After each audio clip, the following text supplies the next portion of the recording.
Our facilitator today is Jerrihlyn McGee, who is a clinical assistant professor in the School of Nursing and also our newly minted Vice Chancellor for Diversity and Inclusion. So yay! So, which is amazing for our university. So we're very pleased that she could make time in her very busy schedule to be here. So please give your attention to Jerrihlyn. Thank you. All right. Well, thank you, everyone. I forget that this is the weird room where I have to stand like right here because I'm a person who moves around. So I'm sorry. So you'll see me do this, and then I need for everybody to go like that so that I can go back to the microphone so that everyone online can hear me. So I also want to welcome everyone in the room and then everyone who is online attending, because today we're going to talk about something that's really important. We're going to talk about it, and we're also going to learn about it together, and that is emotional intelligence and the key to professional success. So I want you to know that I am by no means an expert at emotional intelligence. And so I'm going to ask you guys a series of questions. I know you're eating, and but I have a few questions for you. So how do I move it? Do I just put it down at the bottom? Okay. Thank you. Okay. So I want you to do me a favor. No, we're not getting ready to meditate. However, I know someone in the room who would really appreciate that, and she's looking at me right now, but we're not going to. But I want you to take a second. I want you to stop eating if you can, and I want you to take a second, and I want you to close your eyes, and I want you to put your head down just for a minute, and I want you to take a deep breath in and out. And I know you guys said, well, you said we weren't meditating, but we're not. I have a question for you, a few questions for you. So, considering your professional and personal lives, I want you to think about the last 2 weeks. How many of you can honestly say there were times you did not exercise emotional intelligence? Raise your hand. Okay, those of you online, I hope you're participating too. I was going to do, the fancy thing, but I decided to make it more personal today. Okay, so you can put your hands down.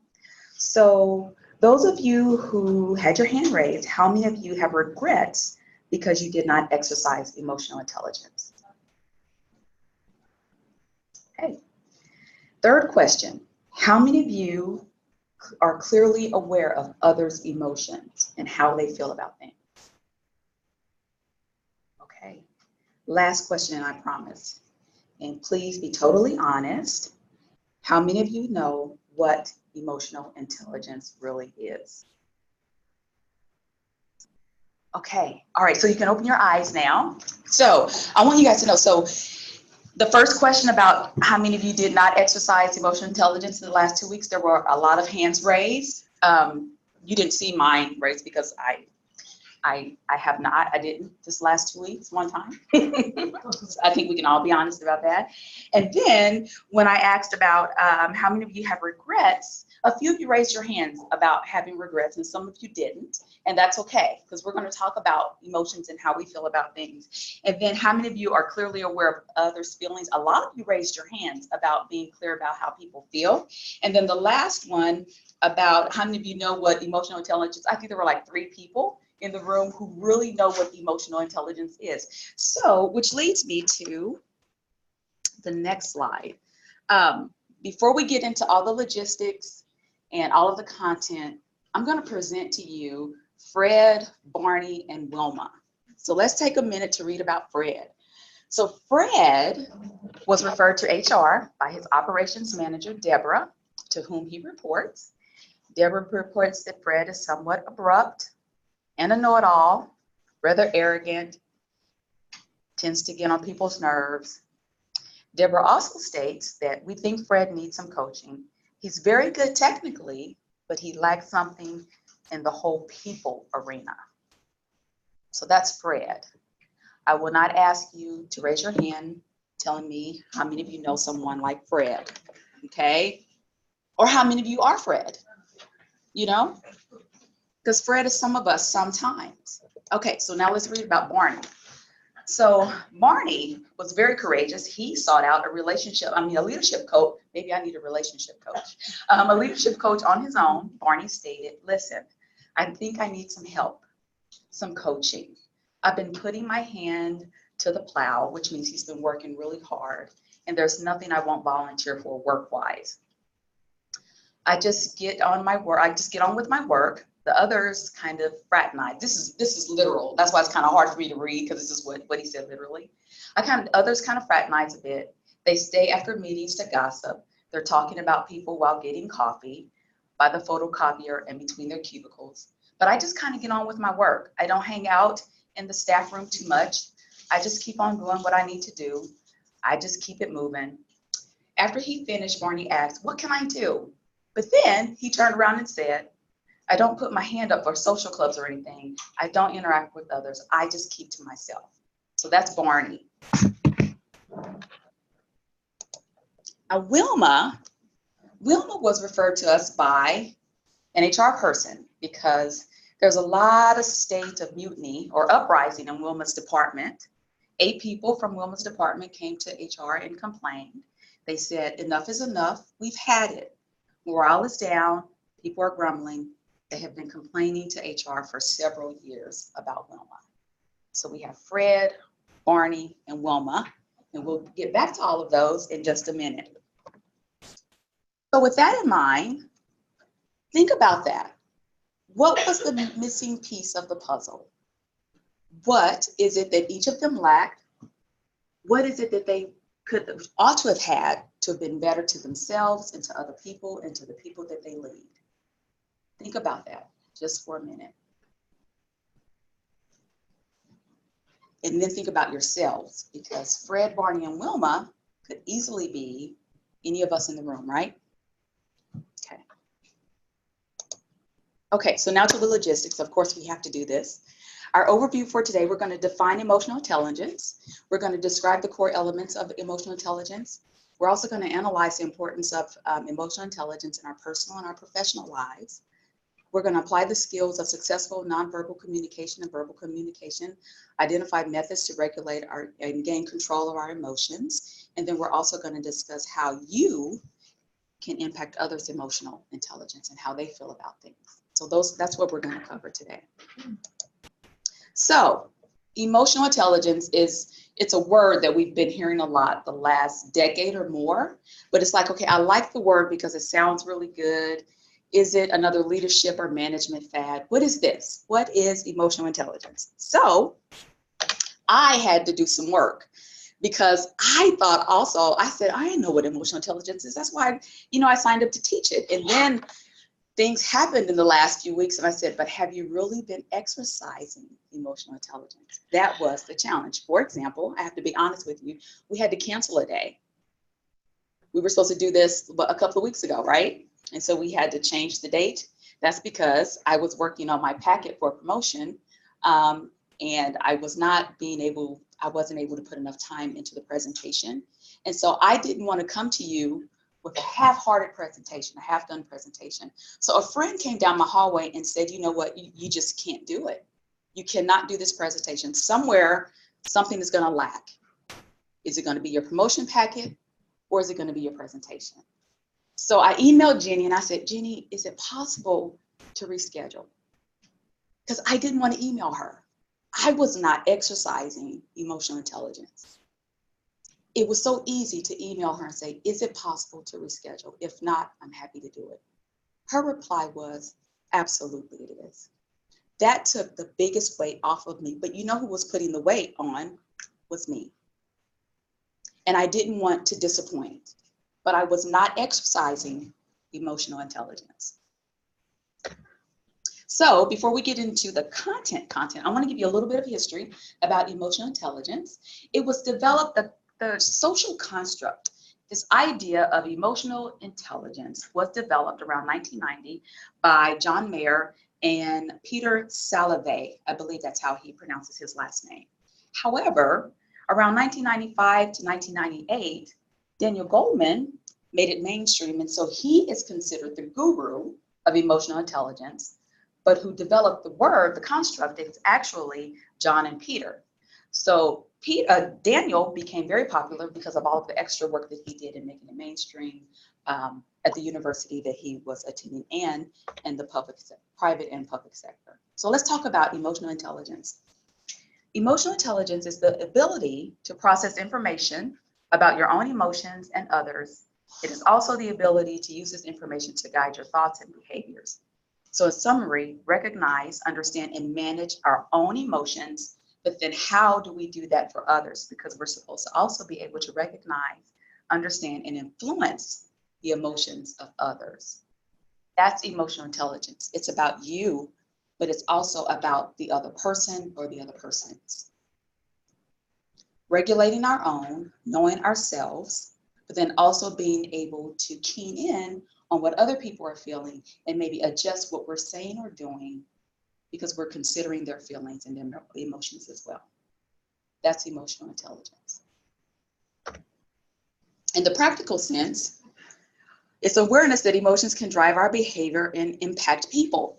And so I have Gordon Ramsay up here because does he always practice? I know you guys know who he is.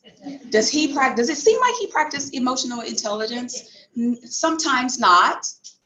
And sometimes I feel like he's a little abrupt sometimes, but that's just my view. And I'm sure that's probably part of his brand to be how he is. But I'm like, oh my gosh, I don't know that I would have said that to anybody or how he said it. But it's, you know, it's an awareness that emotions can drive our behavior. So our own personal behavior, but then also the behavior of other people. So when do we need to manage our emotional intelligence? So I have this person in the corner because you think you just want to sit down and manage it all the time, but we need to manage it during meetings, annual evaluations, as I look at my boss, but mine is always good, of course. Challenging people in relationships. When there's a lack of resources, we need to manage our emotional intelligence. Also, transitions and change, we need to manage our emotional intelligence. Disappointments, setback, and failures, we need to manage our emotions. Getting feedback, not just during your annual evaluation, but what about from your peers or from your spouse? Getting feedback, or from your teacher, getting feedback. And then deadlines. Like I had a couple of weeks ago, I had a deadline to get this done in order to present, but I wasn't ready. So I had to make a decision, but I had to have someone to help me make the decision. She kind of forced me. Jill, she's not in the room. It was Jill Pelter, everybody, just so you know. It was Jill Pelter, but I'm glad that she did that because I wasn't thinking right. I was just going to get it done and I was going to do it. But in reality, I wasn't practicing emotional intelligence.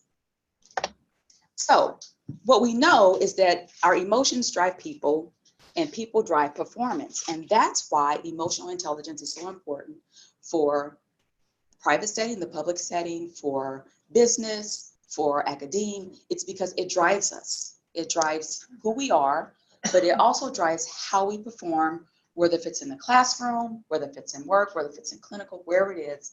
Our emotional intelligence drives who we are. So in the beginning, there were like 4 elements of emotional intelligence, and they were self-awareness, self-management, social awareness, and relationship management. But somehow along the way, they decided to change those. They updated them. And so there are now 5, and we're going to talk about each of those and then strategies to use those here in a minute. So there's self-awareness, self-regulation, motivation, empathy, and social skills. So let's start out with the first one. So self-awareness, and I know everyone in here pretty much knows what self-awareness is, but it's the ability to recognize your own emotions, staying on top of your conscious and unconscious biases. So how many of you know that you have those biases that are conscious and those that are unconscious? Raise your hand. I'm raising mine because we all have them.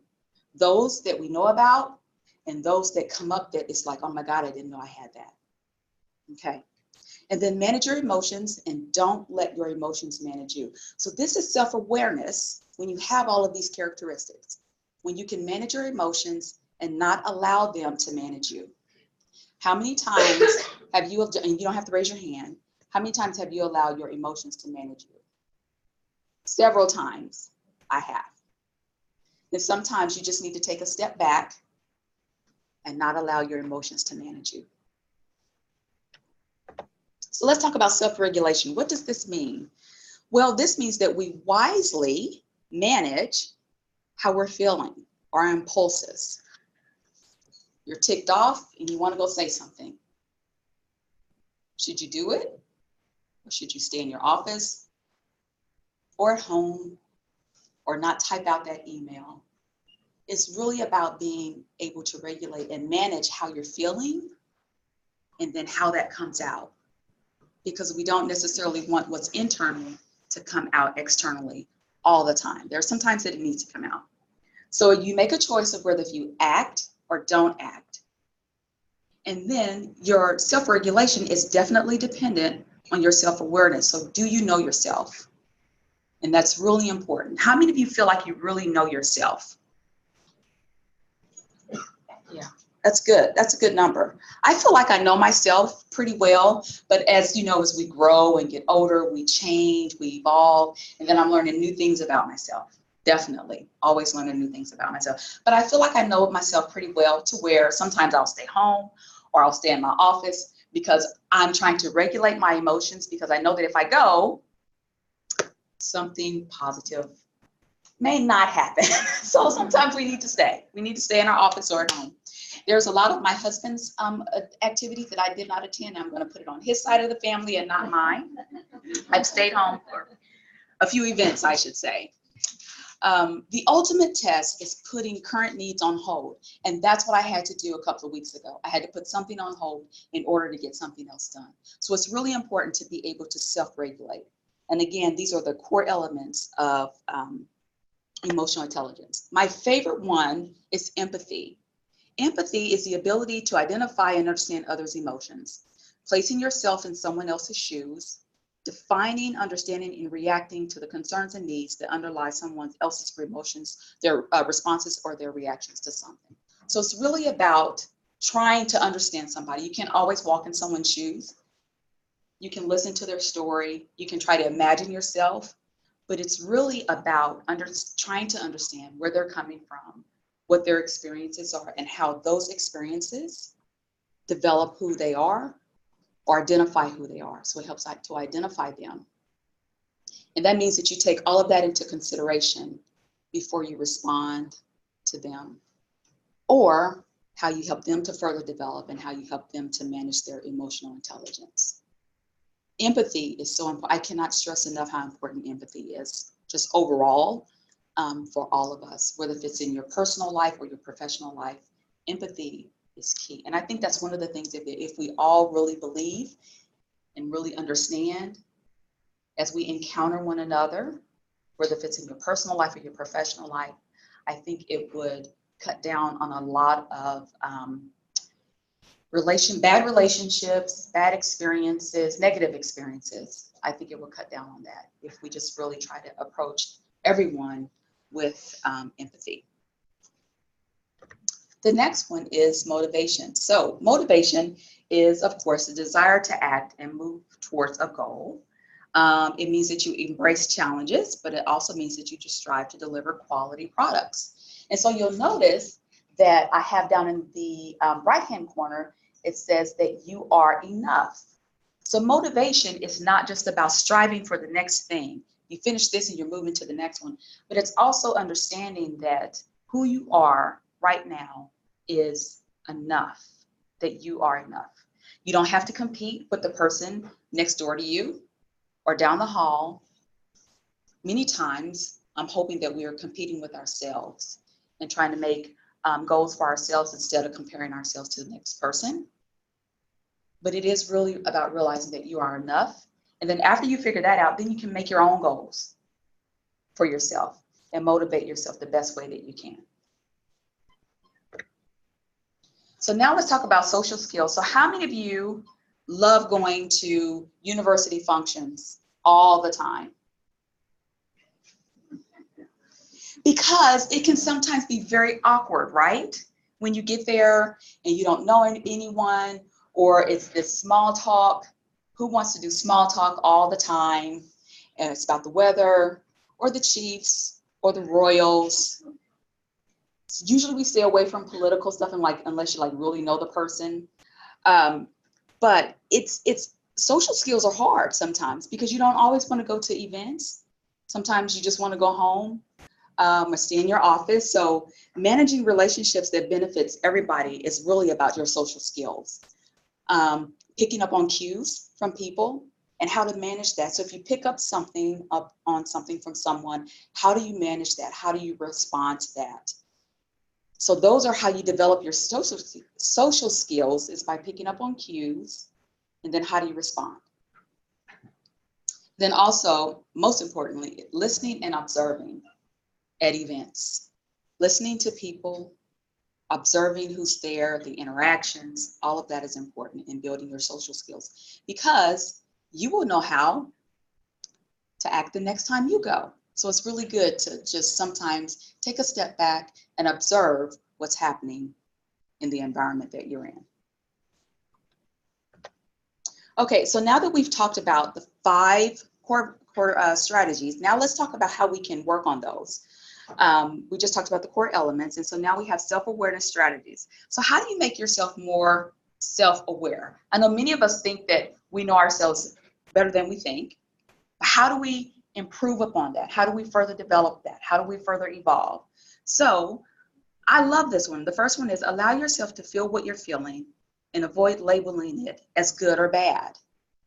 So sometimes you just need to allow yourself to feel whatever it is and not judge yourself for what you're feeling.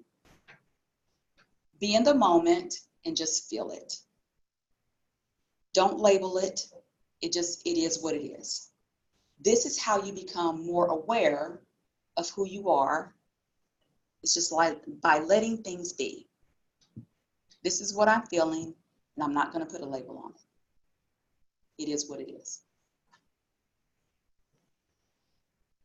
Observe the ripple effect of your emotions. So what happens after you feel something? Are you responding to something positively or negatively? There are opportunities for improvement. One of the things that I do quite frequently is revisit my core values. And so this is all about your self-awareness and knowing yourself. What are your core values? How many of you know what your core values are? Not the organizations, but your core values. Yeah. If you don't have them, start thinking about what's important to you and how you align those. What's first for you? What's second? Align your core values. Seek feedback. That's one of the things that's really important in growing and having self-awareness and knowing yourself is to seek feedback. Many of you have heard me say this before. I have a personal board of directors, and there are about 7 individuals on that board. And those are individuals I seek feedback from. Do I like all of them? No, I do not. That's just the truth. But they tell me the truth about me. And it's a reciprocal relationship. Because I need to know, I don't need someone on my board, my personal board, who's going to always be in my corner and tell me that I'm doing things right. I need someone to say, well, maybe you could have done that differently. And here's another option. And then check yourself. Sometimes you just need to have a moment to say, Jerrihlyn, that was not okay. Check yourself. You need to do better next time. How many of you have that type of relationship with yourself where you can say, that wasn't right? You can honestly say that you can do that for yourself? How many of you? Because I can. I'm really good at saying that was not okay. But then if it's a situation where I feel like I need to go to a board member and say, hey, this is what happened. And many times I try to be very objective. I tell that side and then my side and then what I saw happen and then really get that feedback.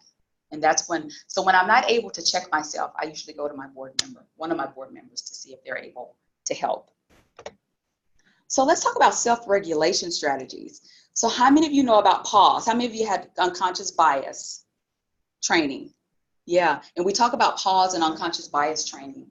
And what that means is that you take a pause before you respond or you react to whatever it is. Take a step back and not respond.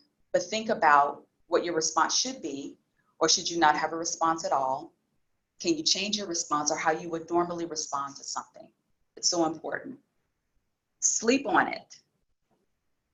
How many of you have just tried to go home and just sleep on a topic? That's important, to sleep on it overnight.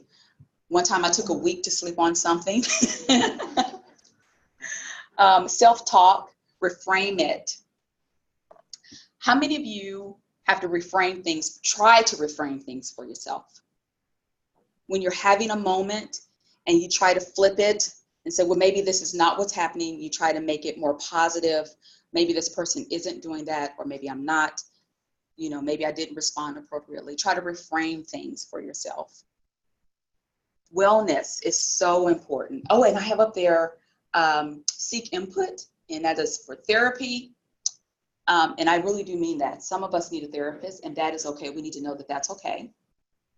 But then also an uninvested person. And what I mean by that is, like I said, I have people on my board who are vested in me, but are able to tell me the truth. So sometimes you need to go to a person who is not totally vested in the situation that you're in. For example, if Mary Ellen and I are on the same page on a lot of things. So maybe because we're always on the same page, I won't go to her because I know that we're going to get into our little box. And then we're going to stand on that box and we're going to talk about it and we're going to be on the same page when really we need an outside view, or I need an outside view. And also wellness, and that is psychological and also physiological. So important to make sure you keep up with your wellness, and then learn from your encounters and your mistakes. So encounters, whether if you have something to do with it or not, and then your mistake or what you did well. It could be something that you did really well, but I learned better. I don't know about you, but I learned so much better from my mistakes. How many of you can agree? I learned so much better from the mistakes that I made than when I did something right. Usually when I do something right, or I feel like I did it right, or somebody said, good job, I'm like, okay, yeah, okay. And I go on about my business. But if I feel like I didn't do something right, or if something happened in a city, you know, whatever it is, I'm trying to figure out what did I do wrong in that situation. Sometimes I did do something wrong and sometimes I didn't. So it just kind of depends. So learn from your encounters and learn from your mistakes. And also, you guys hit the reset. How many of you have had to do that? Hit reset. Does everybody know what that means? Yeah, hit reset. We have to do that a lot. Hitting reset means that you just need to start over.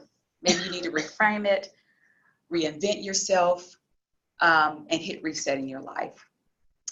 Know that change is inevitable. We are going to change as human beings. The environment we're in is going to change. The organization is going to change. Our friends are going to change.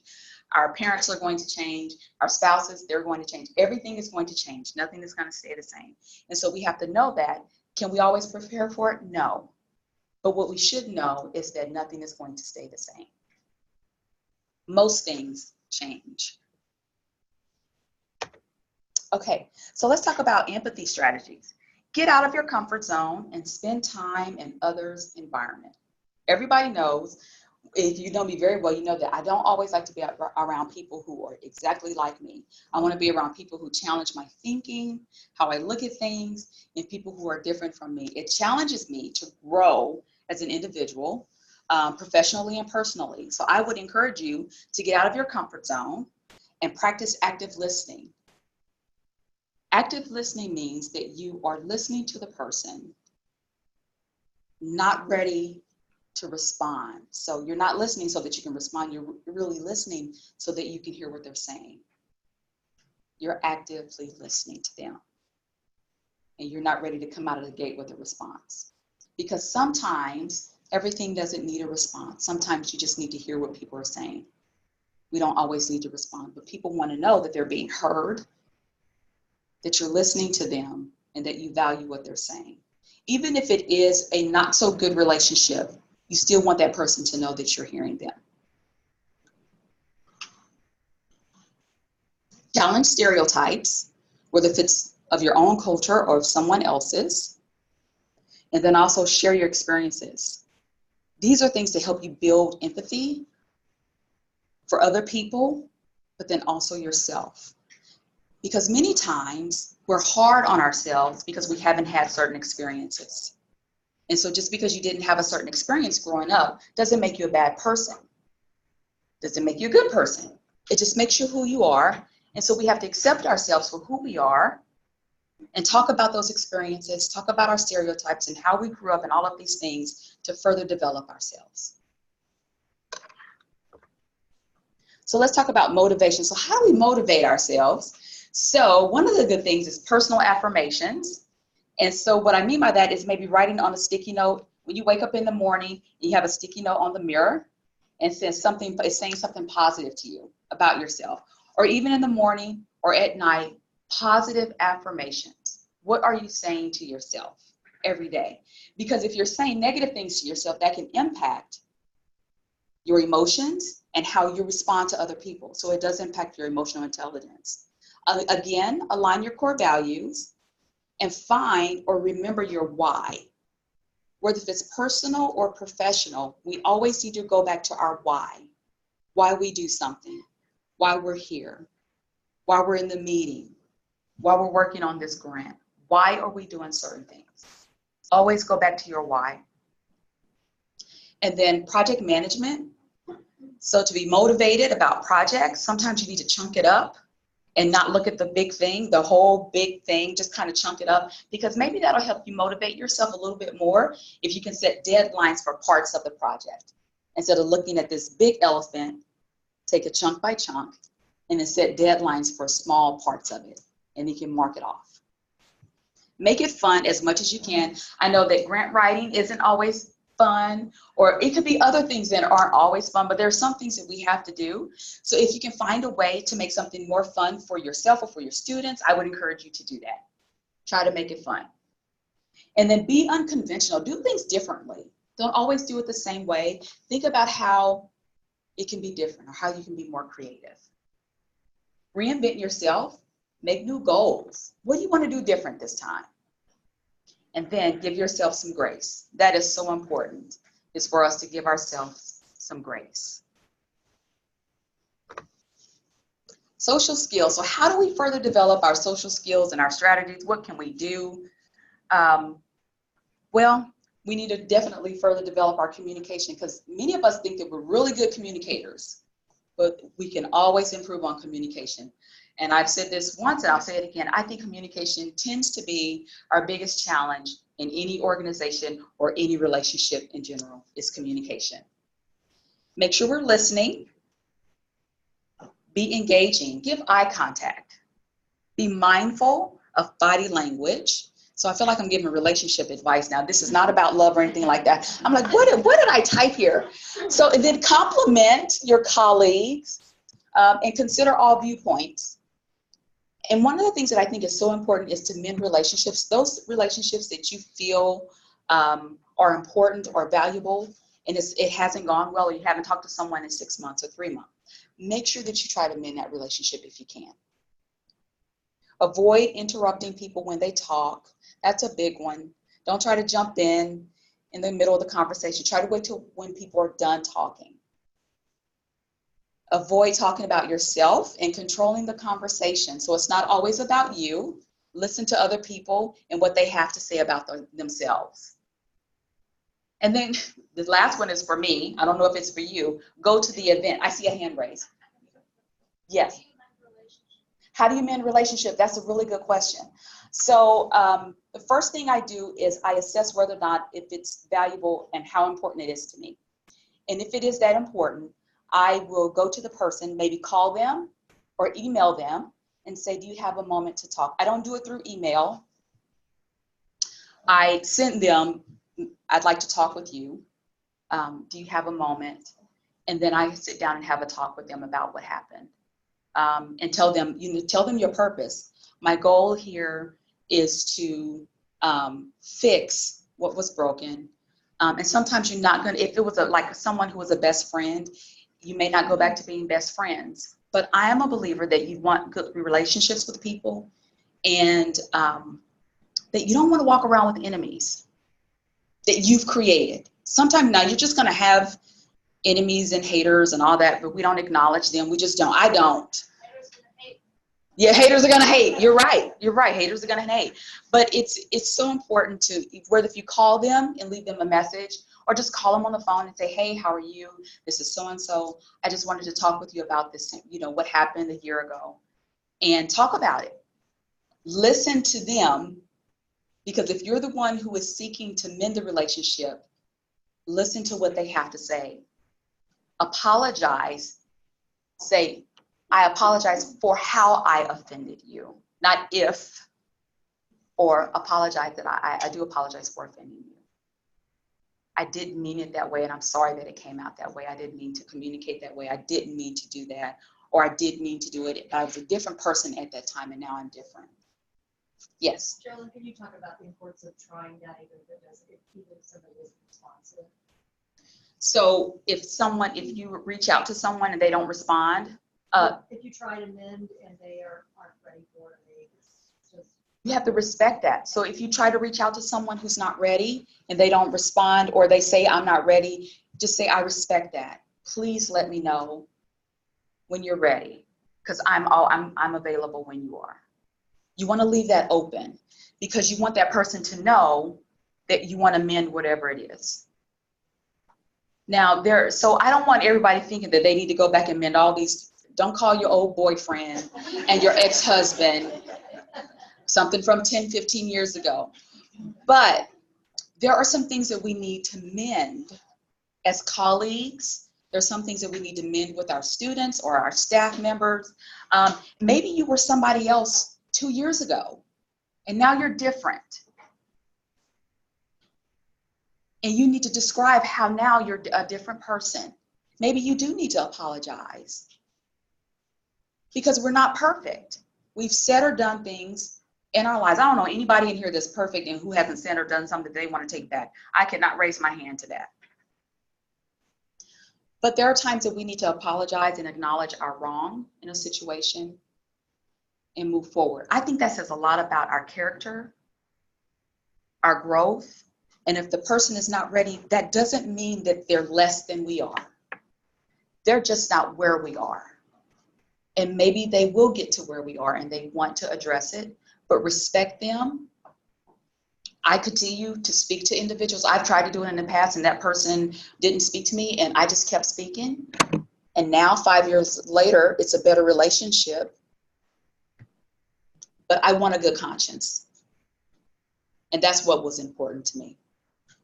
And I think that's what needs to be important for all of us. Not that you want to show that you're just this evolved person and I'm so great and I'm so this. It really is walking around with a good conscience and trying to be good to people in general. Does that answer your question? Okay, and does that answer your question? That's one, I'm telling you, that's one that I can stay on forever because it's so important. Relationships and mending them is so important. Okay, I talked about avoid interrupting, avoid talking about yourself. It is not all about you, so don't always talk about you. And then, like I said, the last one is more for me. Go to the event, Jerrihlyn. Just go. It'll be fine. Talk to a few people and then go home, but go, okay? Because, you know, people will think that if you don't go, that you are non-sociable and that you don't want to be bothered with people. This is how people label you because you don't go, when really sometimes people have social anxiety. And I don't have social anxiety. Sometimes I just don't want to be bothered and I want to go home. And that's okay too, but sometimes we need to go to the event. Sometimes we need to go to the event. Okay. So we've talked about the 5 core elements and we've talked about strategies. So why is emotional intelligence important for our professional life and our personal life? So I want you guys to tell me, why is it important? Don't be shy now.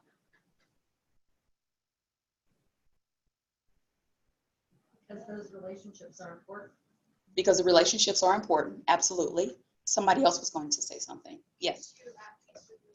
Keeps you at peace with yourself. Absolutely. So emotional intelligence, I think, is important for all of us for those 2 reasons. In addition to that is that it affects both our emotions because they're hardwired. It affects all of us. It affects our personal life and our professional life. But our emotions are hardwired. We can't avoid feeling things. Even though we can control how it comes out or if it comes out, we can't control how we feel about something or someone. So it's hardwired. And it's also melded into our every decision that we make. That's why it's so important. And then also it's critical for success, for your reputation and for your relationships. Career suicide is real. If you do not have emotional intelligence, I see your hand, Kayla. Yes. I was going to say, to me, it's important because it supports a quality experience. Because Absolutely. if I have to go and work 8 hours a day in a dumpster fire of emotion, that's awful. Absolutely. That's just awful, and it's not good for your health. And it's Absolutely. not good for yourself, so. I agree 100%. Thank you for that. And Kayla said that it's just good for your health and for your experience and for your work life and your social life. It's just good to have really good emotional intelligence or to work on it, because I don't think we'll ever have it perfect. I think it's just something that we continue to work on. So again, I want you to know that it's critical for your success. And so you have to decide for the day, is this the hill that I'm going to die on? I'm not going to even look over there at Cindy, because we've had meetings and I said, I'm not going to die on this hill today. This will not be the hill. But you have to make that decision. So it's really important for your personal life and your professional life, for your reputation. Because if you have a reputation of being difficult, a loudmouth, or uncooperative, all of these things, this is your reputation. This is how you're labeled. And this is what everybody thinks about you. And not because they had that relationship or that experience with you, but because of what somebody else told them. So we can't control what other people are saying about us, but we can control how we move forward. And if we've created something and we didn't intend to, that's why we want to try to go back and fix things or change how we show up in the world. Because maybe 5 years ago we were showing up one way and now we're showing up differently, and that's good. But it's really on us to change that with how we respond, our relationships, are we mending them? How are we talking, our communication style, the type of emails that we're sending? All of that is important in how we show up in the world. I saw your hand. Yes. So I've heard you say many times that, like, how important it is to care about how people label you or your reputation. Why is that? Because, like, just, I could see my brother who is a teenager right now, he wouldn't care what I think of him. Like, why is that? So that's a really good question, and thank you for asking it. So some people could care less what other people think about them. Somehow they're still able to progress and flourish. I will not name any names, and they are not in the room. They're not at the state level. But sometimes people don't care. But what I want you to know is that that doesn't work for everybody. And so for me, how I show up in the world is important for how I move out, for how I move through, and how I move in. Because whatever type of reputation that I've helped create, regardless of whether you meant it or not, see, that's the hard part. Because sometimes things can be taken the wrong way, but you still have to own it because you delivered it. So sometimes we have to go back and correct, or maybe we need to show up differently. So I can tell you, I can give you an example. So it is important. Your reputation is important. And let me give you another example, 2 examples of how your reputation is important. Your reputation is important because I just had a conversation with someone the other day who cannot get hired for a position. And while this individual was talking, I knew why. And it was because of the reputation. Okay, another example of how I've had to change things is because when I came to School of Nursing, I came from a director of nursing position. So I had to remember, you no longer have staff, you have students. So you have to change because you don't want to build the same relationship that you had before. You have to build new relationships and change your reputation. Yes. I like your questions. As far as that, I think it's good, like, just generally, are you saying it's a personal choice? I would say, yes, I would say, so it is a personal choice because there are days, and then it is, okay, I need my research people. It's variable, it depends, because it depends on the situation. There's a word that I'm looking for. I'm looking at Mary Ellen and Cindy and all you PhD people in the room. There's a word that I'm looking for. It depends. It depends on the situation. So personally, I don't care what some of my husband's people think about me and his family. And I'm not trying to change who I am to them because it doesn't matter. I don't. But professionally, because I have to come here every day, and if I was a person then and I'm different now, maybe I didn't know, and maybe someone brought it to my attention. Do I still want to be that person? No. So it depends on you, where you want to go in life, how far you want to go, and it depends on you. There are things, and I have to be honest, there are things that that I can't get away with that somebody else could. So does my reputation matter more than somebody else's? For me, it would. Because we just have to be honest. There's things that I can't get away with that somebody else could. So yes. And then there are days that I'm like, you know what? I don't care. Because you're tired of someone saying something to you and you've been dealing with it for years and years and years. And this still goes back to emotional intelligence. That's how you have to use it. When are you tired? And when do you get to the point where, because it does depend on how you respond to something, and your emotional intelligence also affects others. So if you don't respond, the person will continue to treat you like they have been. So remember, it's a two-way street. It's not just about you. It is about other people and how they treat you. Yes, Mary Ellen.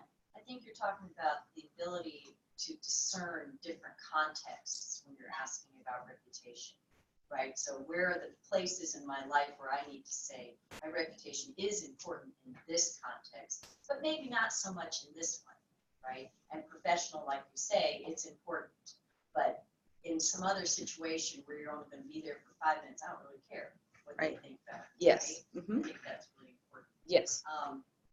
Another point. Put out my head. Oh well, it'll come back. It'll come back. Yeah.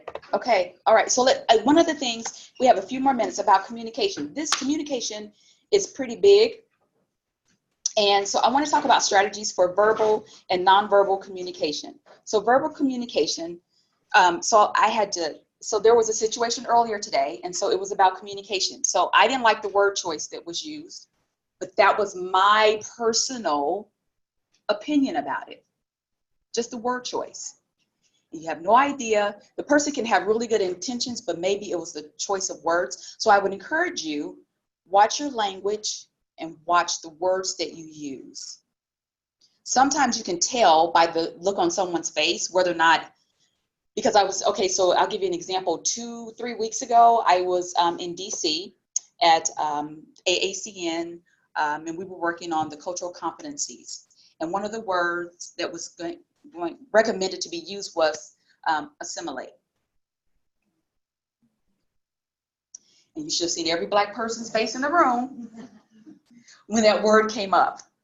And so we had to find a way to say, well, this is why we don't necessarily think there's another word that we can use, because historically this, and so the person understood, but we have to watch word choice. And then we had to watch how we responded, because what if we said, we can't use that word, you know the history of that, blah, blah, blah, and slavery and this and that. That would have turned that person off. So we have to watch our word choice, okay? And then our tone, our volume, and sarcasm. So sometimes, and I'm going to be honest, sometimes we're joking, but we really mean it. How many of you really like try to say a joke, but you really mean it? Watch your sarcasm. Yeah, watch. I would be careful with it, especially if you don't know somebody. Like some people you can totally joke with and it's okay. Like I can joke with Cindy because she can tell me that I don't know how to bake a pecan pie, and that's totally fine because she knows that I burn it or it's not fully done every time. And she knows that she can say that to me. And that's just a small example. But there are things that, you know, that you have a relationship with somebody, you can talk about them, but be very careful about sarcasm. And if you're saying a joke and you really mean it, because people know. People know. Okay, so let's talk about our nonverbal. Oh gosh, okay, so nonverbals. So how many of you know that no responsive is a response? And that's rude sometimes, right? So if you send an email and people don't respond, I consider it rude, especially if it's been about 48 hours. Sometimes the person didn't see it, and that's okay. But sometimes some things don't deserve a response, and maybe your response will not be appropriate. So sometimes you need to say, give me a minute. Even in the email, you may say, give me a moment to think about this. So no response is a response, especially if you're in a not so good relationship. That speaks volumes about you and to the other person. Body language, arms folded. How many of you saw me up here with my arms folded? Did you notice it? And what did you think? You're cold. You thought I was cold?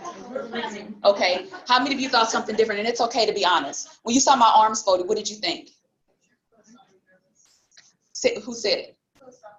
Closed off and nervous. Yep, that was it. And so I had said to myself, okay, Jerrihlyn, unfold your arms. It's okay. So I wasn't cold, but I was a little nervous. And so we have to watch our body language. I'm just throwing myself under the bus today. You guys are gonna. Okay, rolling eyes. Yeah. Okay, and how many of you know what the last one stands for? So some of us may have the R blank F, okay?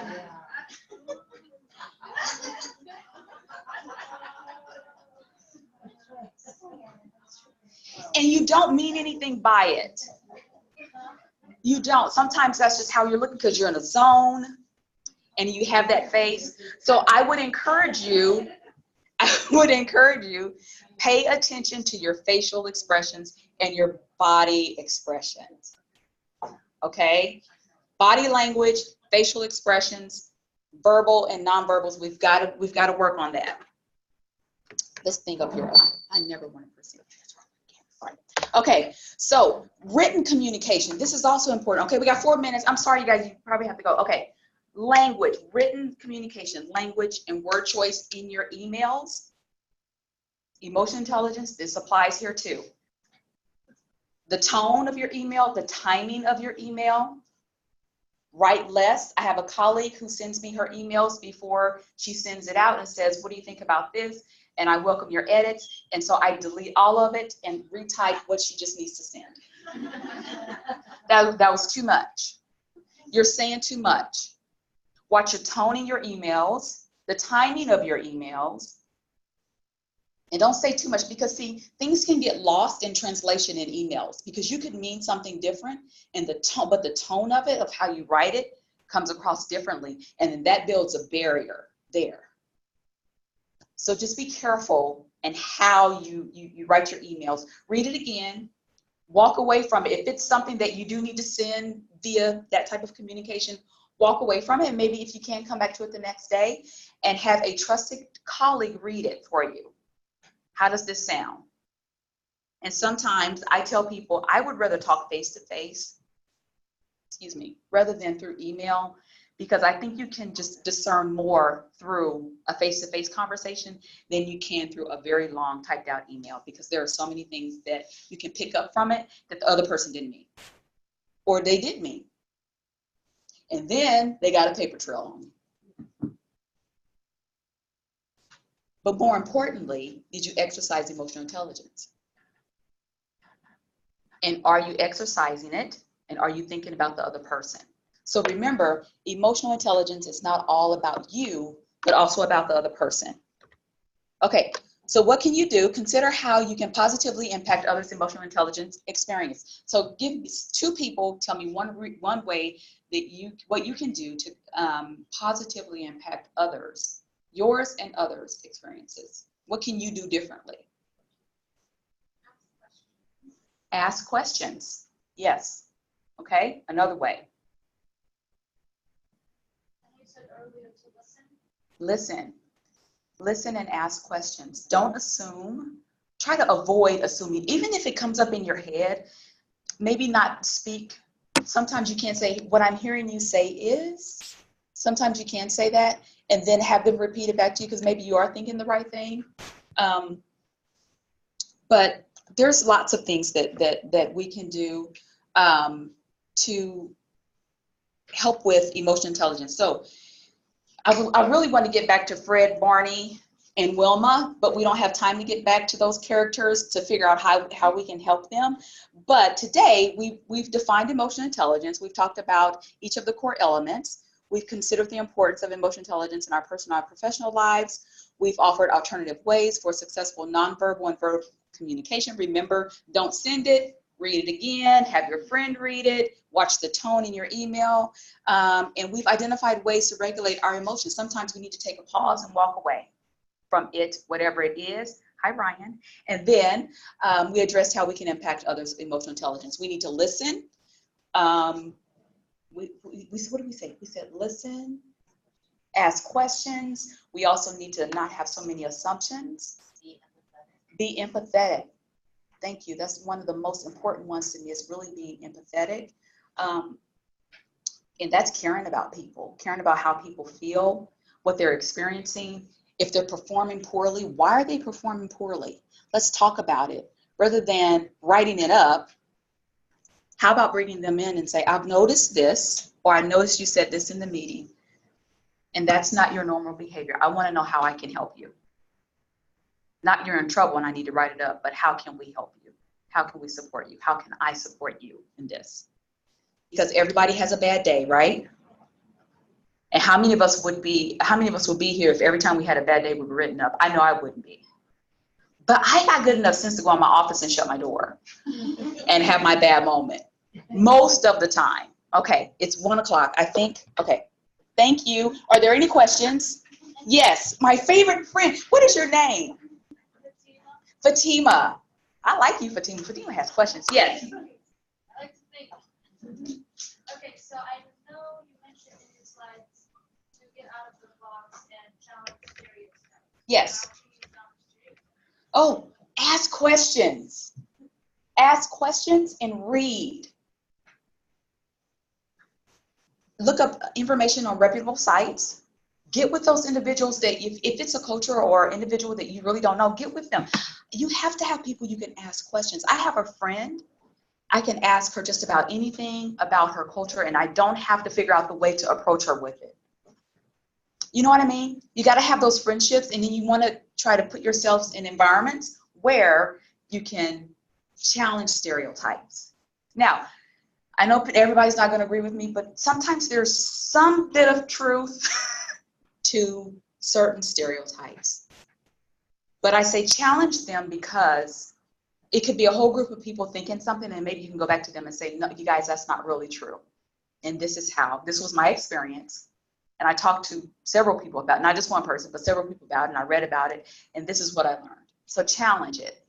You definitely want to get out, because emotional, like I said, emotional intelligence is about you, but it's also about other people. And how can we help each other? How can we keep our job?